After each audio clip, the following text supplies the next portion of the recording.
सध्या राज्यातलं सर्वात चर्चेत असलेलं प्रकरण म्हणजेच वैष्णवी हगवणे आत्महत्या प्रकरण। या प्रकरणाचा सध्या तपास सुरू आहे। याच तपासात अनेक धक्कादायक खुलासे आणि हगवणे कुटुंबियांचे अनेक प्रताप समोर येतात। यातल्याच जेसीबी विक्री फसवणूक प्रकरणात लता आणि शशांक हगवणे या मायलेकाच्या अडचणी आणखी वाढणार आहेत, कारण ज्या बँकेच्या एजंट्सनी तो जेसीबी परस्पर जप्त करून शशांक हगवणेंना दिला त्या एजंट्सना अटक करण्यात आली आहे। पाहूया। वैष्णवी हगवणे आत्महत्या प्रकरणानंतर हगवणे कुटुंबियांचे अनेक कारनामे समोर आले। त्यातलंच एक होतं जेसीबी विक्रीतील फसवणूक प्रकरण। आणि या प्रकरणातले संशयित आरोपी आहेत वैष्णवीचा पती शशांक आणि सासू लता हगवणे। लता आणि शशांक या हगवणे मायलेकानं जेसीबी विक्रीचा कट रचल्याचं समोर आलंय। हगवणेकडून प्रकाश येळवंडे नामक व्यक्तीनं हा जेसीबी खरेदी केला होता। त्यानंतर येळवंडेनं निम्मे पैसेही अदा केले। त्यानंतरही बँकेच्या एजंट्सनी यावर जप्ती आणली। त्यानंतर बँकेनं हा जेसीबी येळवंडेंना पुन्हा सुपूर्द करण्याचे आदेश एजंट्सना दिले होते।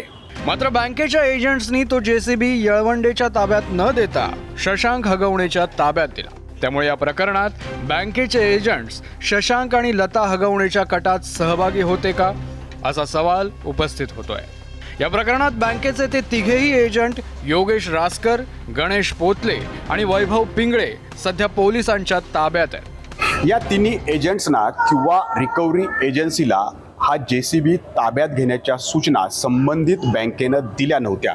तरीही हा जेसीबी येळवंडेच्या चालकाकडून अनधिकृतपणे ताब्यात घेण्यात आला आणि तो या एजंट्सनी परस्पर आरोपी शशांकला ताब्यात दिल्याचं पोलीस तपासात समोर आलेलं आहे।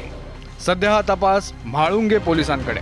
याच्यामध्ये जो जेसीबी मशीन आहे ते या 3 रिकव्हरी एजंटने जप्तीची ती कारवाई केली होती।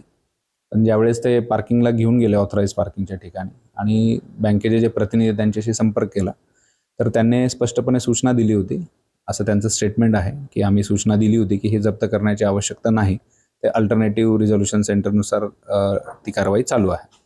अशा परिस्थितीमध्ये ज्यांच्याकडनं तो जेसीबी जप्त केला होता म्हणजे जे फिर्यादी आहेत येळवंडे, तर त्यांच्याकडेच तो परत देणं अपेक्षित होतं।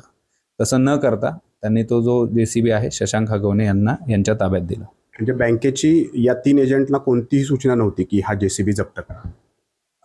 जप्त करण्याच्या संदर्भात आपण त्याच्यात तपास करतोय, पण ज्यावेळेस जप्त करून आणला त्यावेळेस जो बँकेशी संपर्क झाला त्यांनी स्पष्ट सूचना दिली होती। बँकेच्या त्या तिन्ही एजंट्सना 7 जून पर्यंत पोलीस कोठडी सुनावण्यात आली आहे। त्यामुळे आता या सगळ्या प्रकरणामुळे शशांक हगवणे आणि लता हगवणे यांच्या अडचणी आणखी वाढण्याची शक्यता आहे। वैष्णवीच्या या आत्महत्येनंतर या प्रकरणात आता अनेक धक्कादायक खुलासे होताना दिसत आहेत। नाझिम मुल्ला, एबीपी माझा, पुणे। एबीपी माझा, उघडा डोळे बघा नीट।